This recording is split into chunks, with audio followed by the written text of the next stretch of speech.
Assalamualaikum warahmatullahi wabarakatuh. Salam sejahtera untuk kita semua. Perkenalkan, nama saya Ning Suci dengan NPM 202314500663. Pada hari ini, saya akan mempresentasikan materi tentang logika dalam filsafat ilmu. Presentasi ini dibuat untuk memenuhi tugas mata kuliah filsafat ilmu dengan dosen pengampu, Bapak Anco.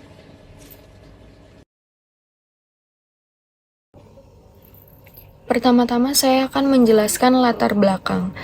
Kata logika sering terdengar dalam kehidupan sehari-hari, terutama dalam dunia keilmuan. Logika merupakan suatu cara yang digunakan untuk mengembangkan penalaran atau pemikiran manusia untuk menyelesaikan masalah-masalah yang terjadi dalam kehidupan sehari-hari. Logika merupakan ilmu yang mempelajari metode dan hukum-hukum yang digunakan untuk membedakan penalaran yang benar dari penalaran yang salah.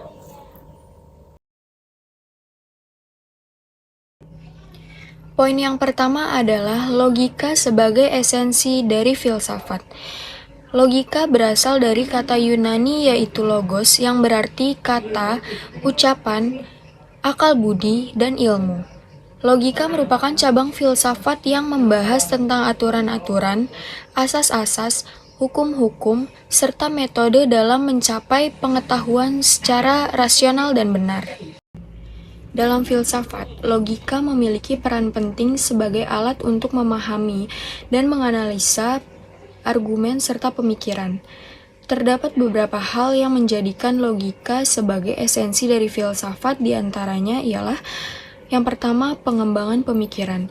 Logika membantu mengembangkan pemikiran kita dengan memastikan bahwa argumen yang kita gunakan berdasarkan pada prinsip-prinsip yang konsisten dan benar.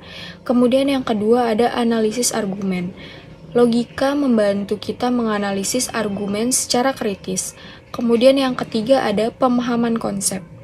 Logika membantu kita memahami konsep-konsep abstrak dan kompleks. Yang terakhir ada pengembangan ilmu pengetahuan. Logika juga berperan dalam pengembangan ilmu pengetahuan. Tanpa logika, ilmu pengetahuan tidak akan berkembang dengan baik.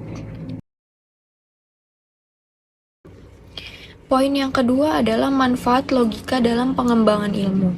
Terdapat beberapa manfaat logika dalam pengembangan ilmu pengetahuan, diantaranya adalah yang pertama, sebagai penyusunan hipotesis dan kesimpulan. Kemudian yang kedua, pemikiran rasional dan kritis. Logika melatih kita untuk berpikir secara rasional dan kritis. Kemudian yang ketiga, peningkatan kecerdasan berpikir.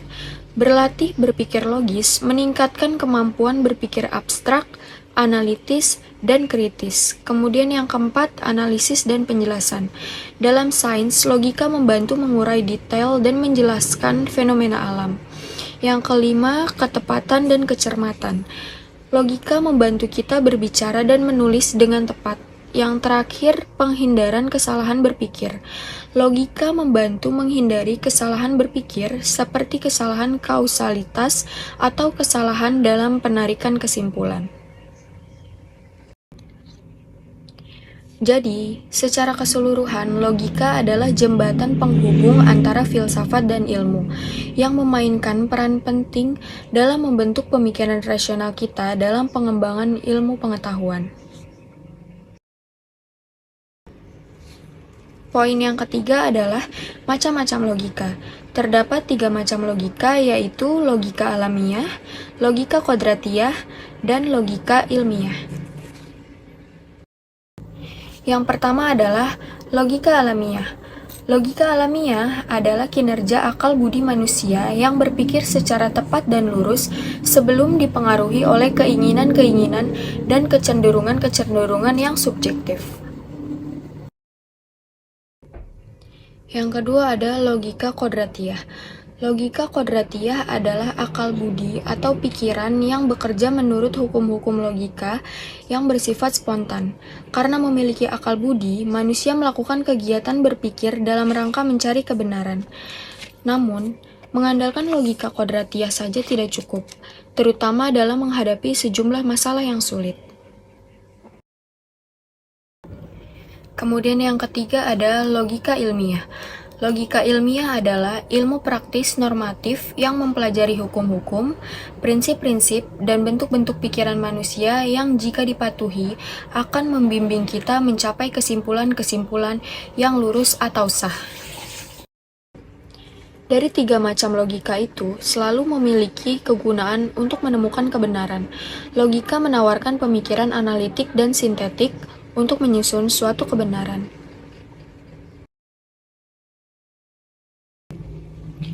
Poin yang terakhir adalah proposisi, logika, dan objektivitas. Proposisi adalah pernyataan terstruktur untuk mencapai sebuah kebetulan.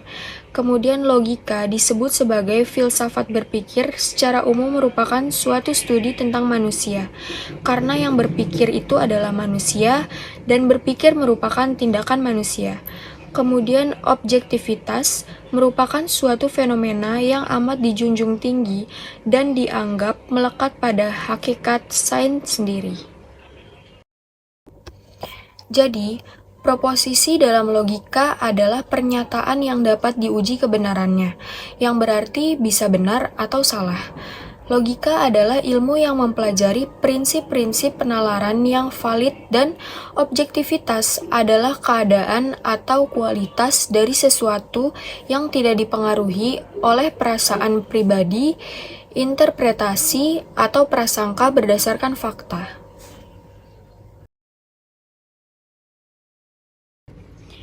Dari pembahasan-pembahasan sebelumnya, dapat disimpulkan bahwa logika adalah landasan untuk menguasai filsafat dan ilmu pengetahuan serta sarana penghubung antara filsafat dan ilmu. Logika menyelidiki, menyeleksi, dan menilai pemikiran dengan cara serius dan terpelajar serta bertujuan untuk mendapatkan kebenaran, terlepas dari segala kepentingan dan keinginan perorangan. Demikianlah beberapa hal yang bisa saya sampaikan. Semoga dapat bermanfaat bagi kita semua. Jika ada kekurangan mohon dimaafkan. Wassalamualaikum warahmatullahi wabarakatuh.